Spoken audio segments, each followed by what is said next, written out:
প্রায় ৩৩০ ফুট লম্বা একটি রেল লাইন। রেলের ওজন ১৩,০০০ পাউন্ডেরও বেশি হতে পারে। এটি এমন এক বিশাল স্টিল বার যা বছরের পর বছর ধরে হাজার হাজার টনের চাপ সহ্য করতে পারে। কিন্তু কখনো কি ভেবেছেন এই বিশাল রেল লাইন আসলে কিভাবে তৈরি হয়? আজ আমরা দেখব লোহা থেকে কিভাবে তৈরি হয় আধুনিক ট্রেনের রেল এবং কিভাবে সেই রেল বসানো হয় মাইলের পর মাইল দীর্ঘ রেলপথে। হাই স্পিড ট্রেন ঘন্টায় ২৭০ মাইল পর্যন্ত গতিতে ছুটতে পারে। এত বিশাল গতি ও ওজন সাধারণ রেল লাইন কখনোই সহ্য করতে পারে না, কারণ পুরনো রেল লাইনের সবচেয়ে বড় সমস্যা ছিল জয়েন্ট। ট্রেন যখন জয়েন্টের উপর দিয়ে যেত তখন ধাক্কা ও ধাতব শব্দ তৈরি হতো, কিন্তু আধুনিক ট্রেনের ক্ষেত্রে সেই ছোট ধাক্কাই ভয়ঙ্কর দুর্ঘটনার কারণ হতে পারে। তাই আধুনিক রেল লাইন তৈরি করা হয় একটানা দীর্ঘ স্টিল রেল দিয়ে, যেখানে প্রায় কোনো জয়েন্টই থাকে না। এই বিশাল রেল তৈরির কাজ শুরু হয় স্টিল কারখানায়। প্রথমে লৌহ আকরিক, কোক ও চুনাপাথর একটি বিশাল ব্লাস্ট ফার্নেসে ঢোকানো হয়। সেখানে তাপমাত্রা ২৯০০ ডিগ্রি ফারেনহাইটেরও বেশি পৌঁছে যায়। এত তাপে লোহা পুরোপুরি গলে যায় এবং অমেধ্য আলাদা হয়ে ওপরে ভেসে ওঠে।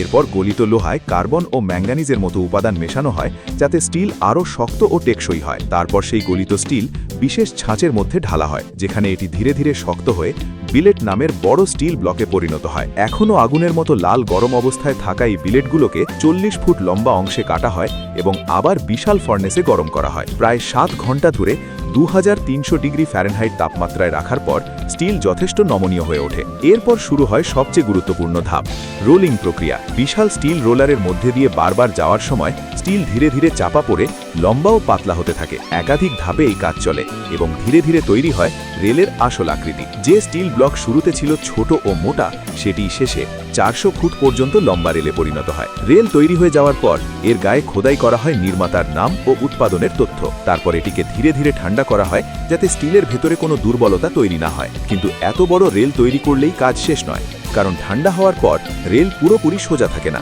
তাই এটিকে বিশেষ স্ট্রেটেনিং মেশিনে নেওয়া হয়। বড় বড় রোলার রেলটিকে চাপ দিয়ে পুরোপুরি সোজা করে।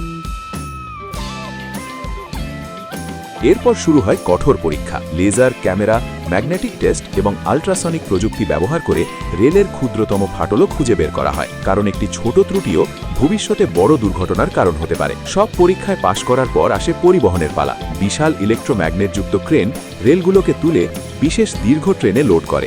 এত ভারী হওয়া সত্ত্বেও এগুলোকে অত্যন্ত সতর্কতার সঙ্গে বহন করা হয় যাতে কোথাও ক্ষতি না হয়। তারপর শুরু হয় রেল বসানোর কাজ।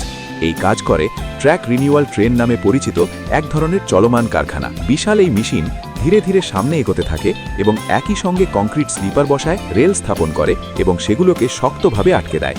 এরপর ট্যাম্পিং মেশিন পাথরের ব্যালাস্টকে শক্তভাবে চেপে বসায় যাতে পুরো রেল লাইন স্থিতিশীল থাকে। কিন্তু এখনও একটি গুরুত্বপূর্ণ কাজ বাকি থাকে, রেল জোড়া লাগানো। দুটি রেলের মাঝে ছোট্ট একটি ফাঁক রেখে তার চারপাশে সেরামিক ছাঁচ বসানো হয়। এরপর অ্যালুমিনিয়াম পাউডার ও আয়রন অক্সাইডের বিশেষ রাসায়নিক বিক্রিয়ার মাধ্যমে কয়েক সেকেন্ডের মধ্যেই ৪৫০০ ডিগ্রি ফারেনহাইট তাপমাত্রা তৈরি করা হয়। গলিত স্টিল সেই ফাঁক পূরণ করে দুই রেলকে একদম একটানা কাঠামোতে পরিণত করে। ঠান্ডা হওয়ার পর গ্রাইন্ডিং মেশিন দিয়ে অংশটিকে এত মসৃণ করা হয় যে সংযোগস্থল প্রায় বোঝাই যায় না। আর এভাবেই তৈরি হয় আধুনিক রেল লাইন, যা প্রতিদিন হাজার হাজার যাত্রীকে অবিশ্বাস্য গতিতে নিরাপদে বহন করে চলেছে। এই পর্দার আড়ালের গল্প যদি আপনার ভালো লেগে থাকে তাহলে সাবস্ক্রাইব করতে ভুলবেন না, কারণ সামনে আরও অনেক সাধারণ জিনিসের অসাধারণ গল্প নিয়ে আমরা আবার ফিরে আসব। সে পর্যন্ত ভালো থাকুন, সুস্থ থাকুন।